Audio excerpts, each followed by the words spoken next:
அதிசயங்கள் செய்கிறவர் நம் அருகில் இருக்கிறார்.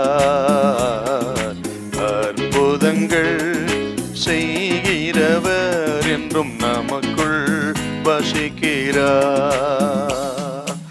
மார்க்கு சுவிசேஷம் 11:23. எவனாகிலும் இந்த மலையை பார்த்து நீ பெயர்ந்து சமுத்திரத்திலே தள்ளுண்டு போ என்று சொல்லி தான் சொன்னபடியே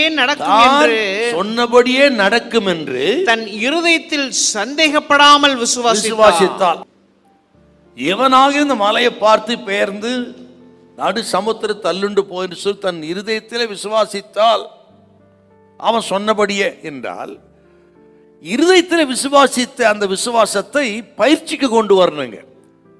நம்ம நிறைய கேட்குறோம், செபிக்கிறோம், ஆனால் விசுவாசத்தை பயிற்சி கொண்டு வரணுங்க.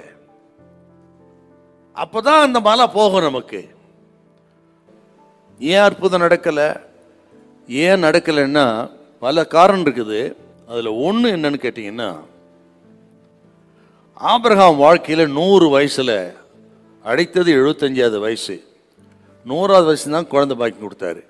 25 வருஷம் கேட்கவே இல்லை. 25 வருஷம் டிலே. ஏன்?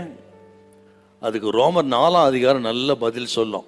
நீங்கள் 18 வாசித்து பாருங்க.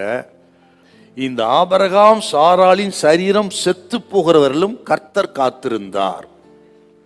அவர்கள் சரீரம் செத்து போனது என்று கர்த்தர் கண்ட பிறகு அந்த செத்து போன சரீரத்திலே இருந்து ஒரு ஜீவனை ஈசாக்கை வெளியே கொண்டு வந்தார். ஏன் தெரியுங்களா? ஆபிரகாம் தன் பலத்தை, தன் மாம்சத்தை, தன்னுடைய சாமர்த்தியத்தை நம்பாதபடிக்கு 100% கர்த்தரை விசுவாசிக்கும்படி. ஈசாக்கு கர்த்தரால் வந்தவன், எந்த வயதிலும் எதையும் செய்ய கர்த்தர் வல்லவர் என்று அவனுக்கு நிரூபித்து காட்டும்படி டிலே பண்ணாருங்க. அதுதான் கர்த்தர் சொல்றார். ஏன் டிலே? உங்களுக்கு உங்களுடைய மாம்ச பலன், அறிவு, சாமர்த்தியம், பலன், எனக்கு முடியும், நடக்கும், ஆகும், என்னால் ஆகாத்து என்ன இருக்குது என்று நீ நினைக்கிற அந்த சரீரம், அந்த மாம்சம் செத்து போறவர்களும் கர்த்தர் வெயிட் பண்றாருங்க. ஒரு காலகட்டத்தில், சாமி நான் ஒன்றும் இல்லைப்பா, ஒன்றும் இல்லை சாமி, நான் 0 அப்படின்னு விழுந்துட்டீங்கன்னா அன்னைக்கு தூக்கி எடுப்பாருங்க. அதுதான் சீக்ரெட்டு.